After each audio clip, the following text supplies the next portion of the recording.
Pemirsa Live Channel, kita kembali dan berbincang-bincang dengan Dr. Jane mengenai filler ya. Tadi kita sudah ngobrol mengenai kalau filler ini punya efek regenerasi, perbaikan pada kontur kulit, sehingga seseorang yang terlihat celong, terlihat kendor, terlihat sekarang awet muda lagi atau kelihatan lebih muda dengan bantuan filler. Nah, dokter, ini banyak orang juga yang mungkin belum tahu ya, bagaimana filler ini mungkin bertahan lama nggak sih? Karena kan banyak orang yang pinginnya long lasting ya. Iya, iya. Kan pinginnya awet muda, bukan Iya. muda cuma seminggu gitu Iya, kan. iya, iya. Tentunya kita harus menjaga diri kita sendiri terhadap apapun yang membuat seseorang itu mengalami penuaan lebih cepat. Seperti misalnya merokok, kemudian juga tidurnya kurang, makanannya tidak sehat gitu ya.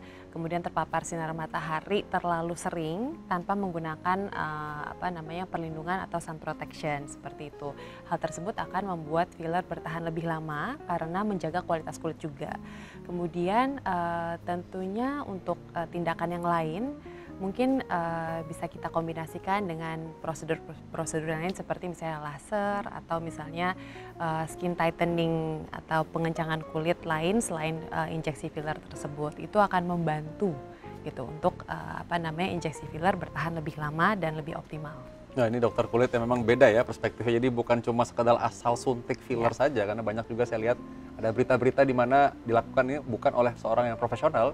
Jadi kadang mereka berpikir bahwa filler ini otomatis membuat seseorang langsung kencang kulitnya, padahal kan banyak faktor ya, selain karena memang kulitnya kekenyalannya gitu ya. Juga sel kulit sendiri harus sehat juga. Betul. Nah, ini dokter tadi menarik dibahas mengenai bertahan lamanya berarti tergantung perawatan kulit juga ya. Dan juga gizi secara keseluruhan tadi kan, nutrisi dan segala macam, lifestyle, kehidupan.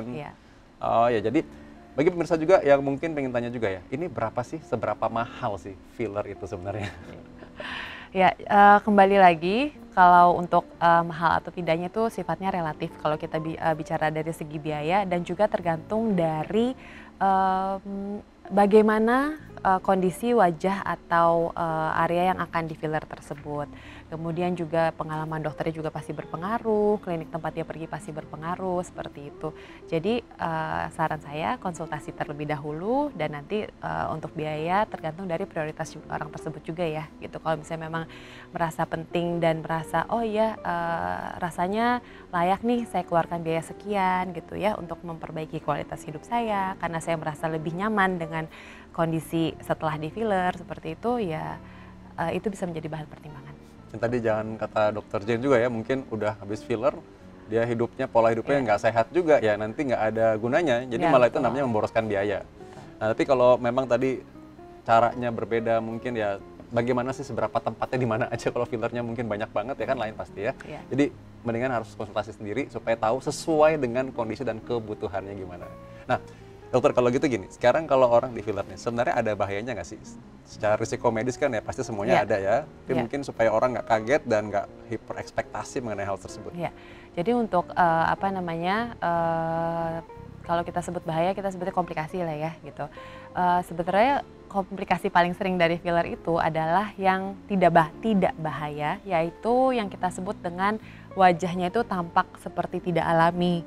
Kemudian ada bendul-bendul di area tertentu karena injeksi filler tersebut.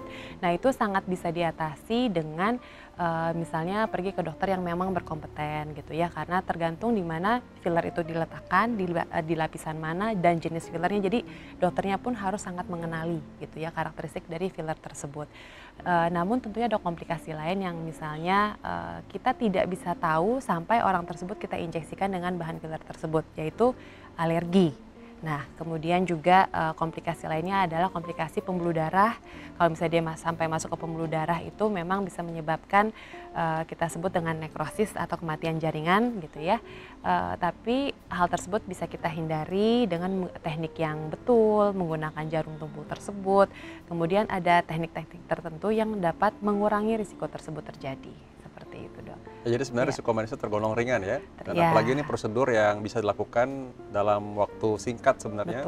Dan juga downtime-nya nggak terlalu lama ya. Iya, lalu yang lain lagi nih, infeksi. Nah, itu sebetulnya semuanya bisa dihindari sih, Dok, gitu ya. Infeksi yaitu ya dokternya harus steril, terus bahan yang digunakan nggak boleh digunakan lagi ke orang yang lain, seperti itu.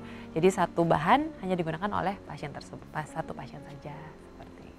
Nah, buat pemirsa yang sekarang mungkin mulai nanya-nanya ya, udah perlu filler belum? Coba mungkin bercermin dulu, lihat, lalu Dokter Jen ini mungkin akan bisa memberikan perspektif ya, kira-kira kapan sih seseorang ini sebenarnya butuh filler gitu? Oke, kalau misalnya untuk augmentasi atau untuk kecantikan gitu ya, untuk enhancement, kita bisa gunakan filler itu ketika seseorang itu sudah dianggap dewasa, kalau di Indonesia 18 tahun. Jadi sudah bisa menandatangani informed consent sendiri, itu sudah boleh melakukan filler. Namun kalau misalnya untuk proses aging, biasanya itu mulai terjadi pada seseorang berusia di atas 30 tahun atau 35 tahun, kembali lagi balik ke masing-masing pribadi. Jadi yang penting adalah penilaian, evaluasi, analisa bersama dengan dokter Anda untuk mengetahui apakah Anda memerlukan filler atau tidak. Nah, kalau ada orang yang mungkin ngelihat filler ya, lalu dia cenderung obsesif untuk melakukan lagi. Ya. Apa yang biasanya dokter lakukan? Oke, biasanya kalau misalnya memang orang tersebut kayaknya, waduh obsesi banget nih untuk filler dan filler terus, biasanya saya akan menanyakan lebih dalam sih, kenapa sih ingin melakukan filler tersebut. Kemudian saya akan menyampaikan bahwa sebetulnya seperti ini sudah cukup, apa sih yang Anda rasakan kurang, seperti itu. Biasanya untuk kondisi tersebut sih lebih dalam dari sekedar fisik saja, dan mungkin kadang ya pada kasus tertentu secara pribadi saya jadi kayak lebih konsultasi, lebih kayak teman ngobrol seperti itu sih dok. Iya, iya. Jadi biasanya itu it's more complex than just superficial layer filler. That's very deep. That's very good ya. Sebenarnya bahwa ini bukan cuma sekedar suntik menyuntik ya. Tapi Yeah. sebenarnya ada seseorang yang mungkin butuh sesuatu ya di dalamnya ya. Tapi dokter, kalau orang sekarang setelah dia filler ya Dokter Jen, lalu mereka perlu konsultasi lagi berapa kali, gimana mereka maintenance-nya? Karena mungkin banyak orang yang mikir, oke mau filler tapi malas ribet nih gitu, datang ulang-ulang gitu kan. Berapa lama sih dia mesti izin gitu misalnya, atau apakah kelihatan banget gitu dari luar gitu? Oke, jadi biasanya untuk follow up-nya itu saya sarankan 2 minggu atau 1 bulan setelahnya. Karena biasanya reaksi jaringan itu sudah mulai settle setelah 1 bulan, seperti itu. Lalu kalau memang memerlukan tambahan, maka nanti kita akan assess tuh setelah 2 bulan sampai 3 bulan berikutnya gitu. Ada nggak sih bahan filler yang bisa membuat seseorang itu lebih glowing gitu maksudnya? Ini kan tadi kan mengencangkan nih, kalau lebih glowing itu gimana? Ya ada banget. Jadi kalau misalnya sekarang tuh filler isinya macam-macam sekali ya. Dan ada yang kita sebut dengan skin booster. Nah skin booster itu memang untuk memperbaiki kualitas kulit secara penampakan luar, bukan cuma kekenduran saja, tapi juga glowingnya kulit itu juga kita akan tingkatkan seperti itu. Nah itu biasanya bahan dasarnya adalah hyaluronic acid dan tambahan-tambahan nutrien di dalamnya, seperti itu dong. Jadi sebenarnya yang membuat glowing itu apa? Oke, yang membuat glowing itu sebetulnya adalah kulit yang sehat. Makanya kalau misalnya kita gunakan skin booster tersebut itu mungkin membuat glowing secara instan gitu ya. Tetapi penting sekali untuk seseorang itu menggunakan skincare secara rutin supaya glowingnya itu bisa bertahan lebih lama tanpa perlu misalnya injeksi filler terlalu sering, seperti itu dong. Ya, jadi memang ini bukan cuman sekedar kita suntik filler, tapi tadi bahwa dibilang bahwa sebenarnya secara keseluruhan ya. Dan memang menjaganya mungkin kadang orang nggak ingat gimana cara merawatnya supaya bertahan lebih lama. Nah dokter mungkin secara umum ya, kalau kita bilang bahwa seseorang ini filler ya, terus udah gitu yang bertahan lama tuh biasanya seperti apa orangnya? Apakah memang dia tadi rajin pakai skincare, terus apa sih yang digunakan sebenarnya? Maksudnya skincare kan juga orang cenderung berpikir, wah ini pasti mahal lagi nih gitu. Karena kan kulit ya, pasti mereka berpikir akan keluar uang lagi. Padahal mungkin dari hal sederhana, tips kesehatannya apa? Oke, sebetulnya untuk skincare sendiri itu kita tuh nggak perlu banget tuh 7 steps atau 10 steps yang ya kayak ala-ala Korea gitu ya. Sebetulnya untuk perawatan kulit itu yang penting adalah membersihkan, cukup menggunakan sabun bayi gitu ya sebetulnya gitu. Tapi kalau misalnya nanti kulitnya berminyak bisa menggunakan yang untuk kulit berminyak. Kemudian yang sifatnya regeneratif, misalnya pada saat malam hari dokter suka memberikan krim malam itu untuk regenerasi kulit. Yang ketiga yang sifatnya protektif seperti pelembab dan juga sunscreen atau tabir surya. Sebetulnya yang penting adalah tiga hal tersebut gitu. Kemudian yang lainnya lifestyle, tentunya tidur. tidur, kemudian aktivitas fisik, stres fisik dan psikis yang berlebih itu akan memecahkan kolagen kita lebih cepat. Kemudian makanan-makanan yang bernutrisi akan sangat membantu untuk membentuk kolagen kulit sehingga kualitas kulit akan bertambah baik.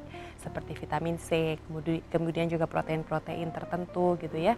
Jadi itu sangat berpengaruh terhadap kulitnya kita. Polusi udara, kemudian juga asap rokok itu juga akan mempercepat seseorang mengalami penuaan karena menyebabkan degradasi kolagen lebih cepat.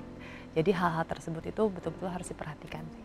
Kalau dari segi makanan nih, banyak nih orang soalnya suka pasti tanya makan apa.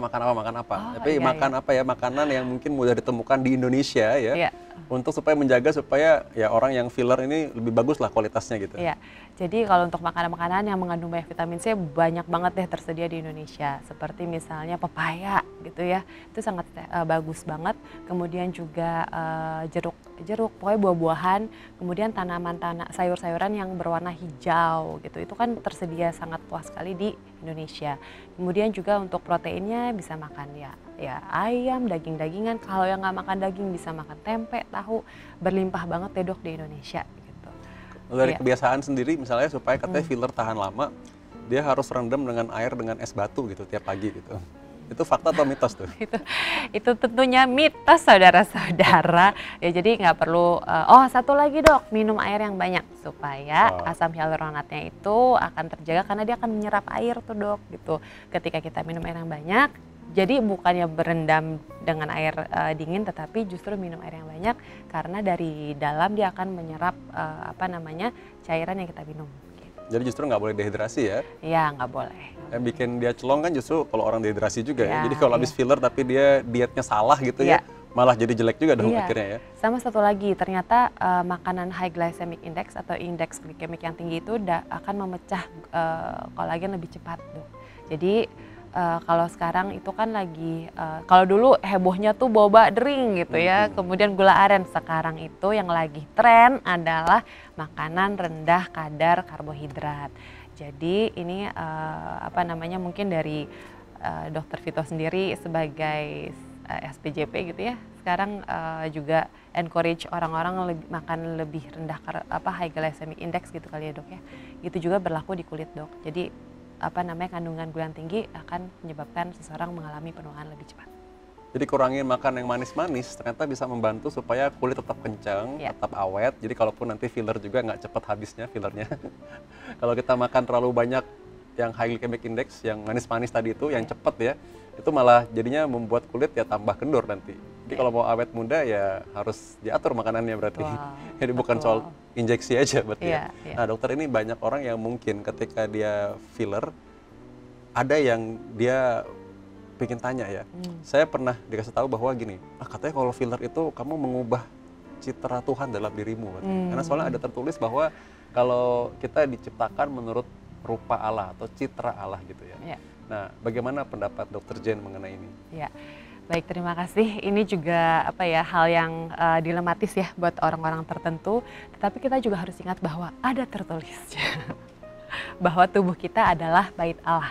Bait Allah itu artinya apa? Kita harus menjaganya sebaik mungkin gitu ya. Tentunya tadi dengan hal-hal yang kita lakukan untuk memperbaiki kualitas kulitnya kita. Selain itu juga bait Allah artinya kita merawat diri dengan baik. Merawat diri dengan baik itu seperti apa? Yaitu misalnya kita melakukan tindakan-tindakan tertentu yang membuat kita secara psikis pun merasa lebih nyaman gitu ya. Ketika Tuhan mengatakan bahwa Tuhan menciptakan kita sesuai dengan rupanya Beliau, itu bukan hanya fisik saja, tapi juga secara roh, jiwa, pikiran, dan fisik. Jadi tentunya ketika seseorang melakukan tindakan filler itu harus diimbangi dengan kondisi roh yang baik, kemudian pikiran yang sehat, kemudian fisik yang baik juga. Jadi saya rasa dengan kita melakukan tindakan filler, kita tidak bertujuan untuk merubah rupa Allah di dalam diri kita, tetapi memperbaiki citra diri kita, membuat kita merasa lebih nyaman, sehingga kita akan lebih baik lagi ketika kita berada di lingkungan sosial, membawa diri, lebih percaya diri, dan saya berharap ketika melakukan tindakan filler itu kita tetap membawa kemuliaan Tuhan dalam kehidupan kita sehari-hari. Wow, thank you Dr. Jen, itu dalam banget. Jadi kita bahas tadi soal filler. Filler ini bukan soal merubah rupa, tapi juga tentu ada motivasinya. Dan ya kita hanya sendiri yang tahu ya bagaimana motivasi kita, apa yang kita lakukan. Ini bukan soal boleh atau tidak boleh, tapi soal berguna atau bermanfaat atau tidak. Dan kita percaya bahwa Tuhan tidak hanya melihat rupa, tapi Dia melihat hati. Kita akan bahas lagi mengenai kesehatan, tips-tips, dan lifestyle dalam edisi Live Channel berikutnya. Ketemu lagi dalam Shalom Dok episode berikutnya. Saya Dr. Vito Damai dan Dr. Inneke Jane pamit undur diri. Sampai ketemu.